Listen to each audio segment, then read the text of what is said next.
સીએપીએફના સર્વ સદસ્યોને મારી વિનંતી છે કે આપનું સીએપીએફ સંગઠન સારું એવું કાર્ય કરી રહ્યું છે, પરંતુ જે મનની અંદર અમુક સદસ્યોને આપણા પૈસાનો વ્યય થતો દેખાતો હોય, યા આપણે જે કમિટમેન્ટ કરેલી છે કે આ પૈસા 3000ના આપણા પરિવારને 6000 રૂપિયા આપવામાં આવશે, એમાં કોઈ શંકા નથી અને આ પૈસાનો દુરુપયોગ થશે નહીં, કારણ કે આનો હિસાબ સીએ ઓડિટ કરીને પણ આપવામાં આવે છે.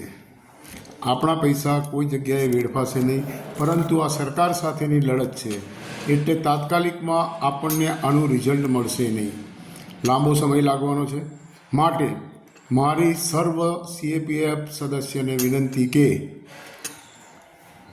ધૈર્ય રાખો અને સંગઠનને મજબૂત બનાવવા માટે દરેક સદસ્ય પોતાની જે આજીવન ફી છે તે આપી દે. આ નાના આટલા પૈસાથી આપણા સંગઠનને કોઈ પણ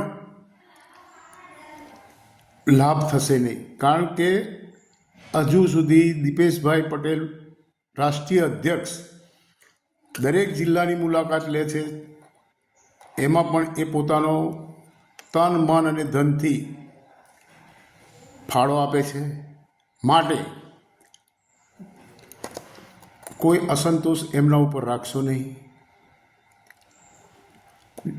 અને આપને જો કંઈ એ હોય કે ભાઈ મારે આને ચેક કરવું છે કે આ પૈસાની એફડી થયેલી છે કે નહીં, આ પૈસાનો હિસાબમાં ક્યાં ખર્ચા થાય છે, એ પણ આપણે કાર્યાલય ઉપર જઈને ચેક કરી શકીએ છીએ. અને એ દીપેશભાઈ પેરામિલિટરીએ બાંયધરી આપી છે કે ગમે ત્યારે આવી અને હિસાબ પણ આપ ચેક કરી શકો છો. માટે મારી હાથ જોડીને આપ સૌને નમ્ર વિનંતી કે આ સંગઠનને સાથ સહકાર આપો. નર્મદા જિલ્લા પ્રેસિડેન્ટ ગૌતમભાઈ પટેલ.